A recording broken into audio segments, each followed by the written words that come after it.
So what is the right gate when it comes to Jesus's word? Is it the gate, the Roman gate, or the Jewish gate? The Jewish gate, obviously. So when you look at the book of Revelations, it's very easy to see why God inspired John to write the book of Revelations, because I think the fake Jews was Paul and his followers. And what did that church create? The Roman Catholic Church. Which is why all you hear is Paul, Paul, Paul, Paul, Paul. But again, Paul wasn't an original apostle. Jesus never knew Paul. And he was persecuting Christians. He was also a Roman Jew. In order to be a Roman Jew, it meant your family had to do something great worthy for the empire. Paul's family made tents for the empire. So here's just a little bit. This has been debated, by the way. It's a bit more nuanced than John saying no Gentiles allowed. He definitely had a much stricter entry requirement than Paul did. In the first century, that's the key here, the debate wasn't about whether Gentiles could follow Jesus. It was about how much they had to become Jewish to do it.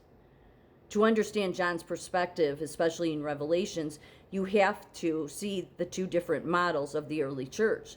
In Paul's Roman model, it was faith in Jesus, no circumcision needed. They are fellow heirs immediately. They can eat whatever they want.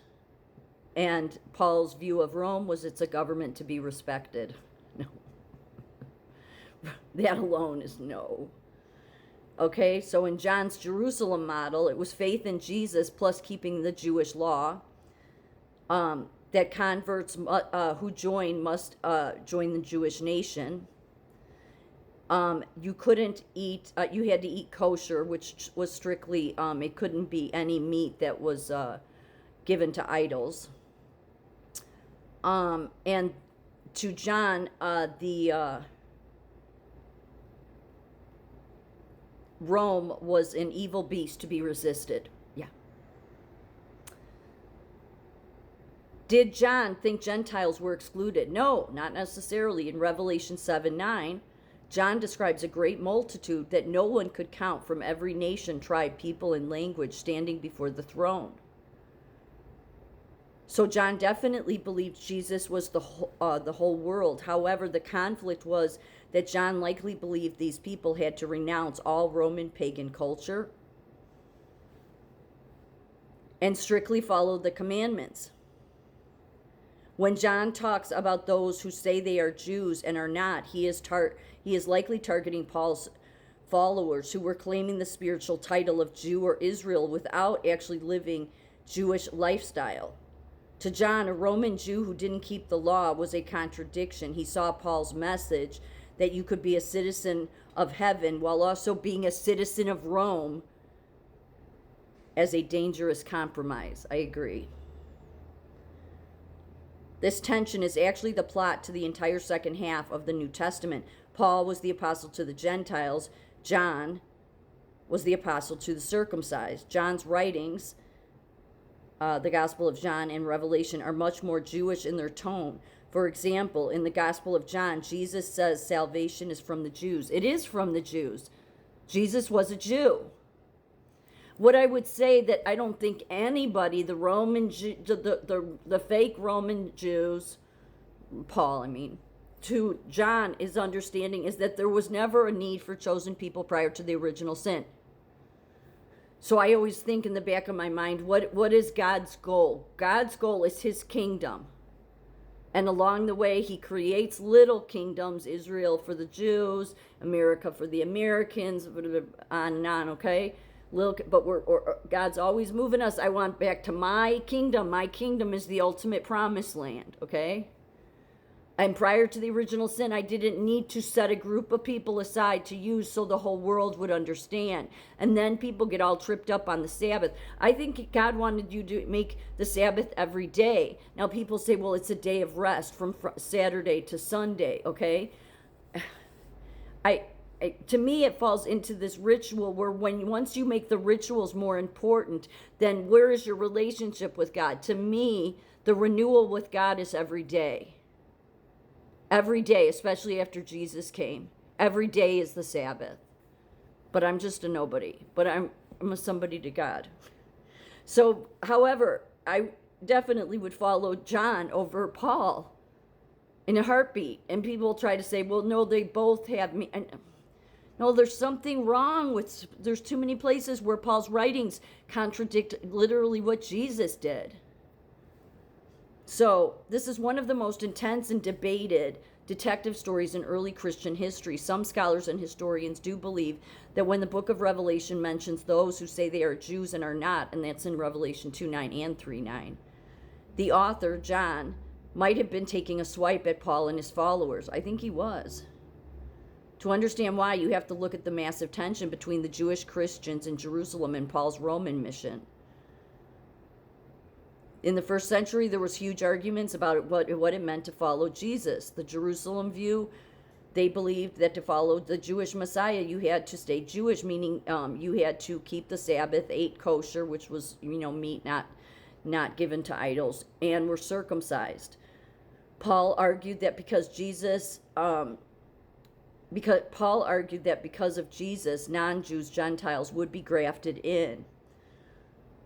And he argued essentially that circumcision of the heart was more important than a physical act. You could see that being true, but again, who was the most loved apostle? John. Who was the apostle that couldn't be killed? John.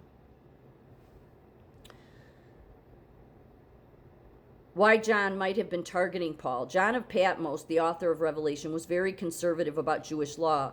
When he writes to the 7 churches in Asia Minor, which is modern-day Turkey, the same area where Paul did most of his preaching, that's key too, where Paul was doing most of his preaching. So obviously that was all getting back to John.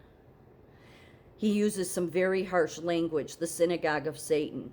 Yeah, the Roman Catholic Church is a perfect example of that, in my opinion, which is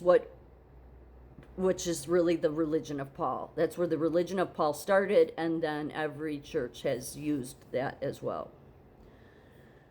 John warns against people claiming to be Jews who are actually liars. To a traditionalist like John, Paul's teachings that you could be a Jew without following physical law was an insult to the faith.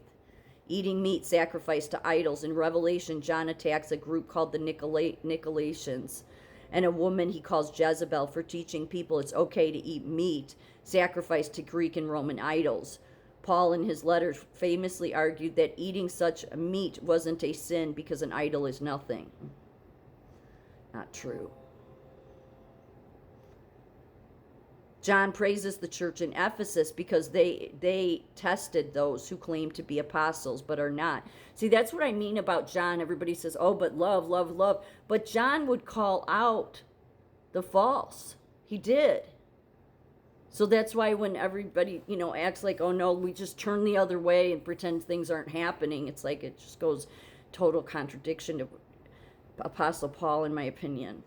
I'm sorry, not Apostle Paul, Apostle John. I even hate saying Apostle Paul because then it lumps him in as one of the 12, and Paul was never one of the 12. Apostle John, I mean. So Paul's biggest struggle throughout his life was people constantly questioning if he was a real apostle since he wasn't one of the original 12. Right, that's just the way it is. John lived during a time of intense Roman persecution. To him, Rome was an evil empire. Yeah, he likely looked at Paul, a man who bragged about his Roman citizenship, used Roman roads, and told people to pay Roman taxes. Oh! And told people to pay Roman taxes. See, Paul served the empire. As a collaborator or a fake Jew who was watering down the faith to make it acceptable to the Roman world. Oh, so true. While John doesn't name Paul specifically, many historians have argued this. And really it all comes down to why it is said, isn't it, in Revelations? I know it's in the Bible. I think it's in Revelations or one of the Gospels about make sure you make it to the right gate. What would be the right gate? The Jewish gate, because Jesus was a Jew. The other gate is the Roman gate. Most are going to go to the wrong gate.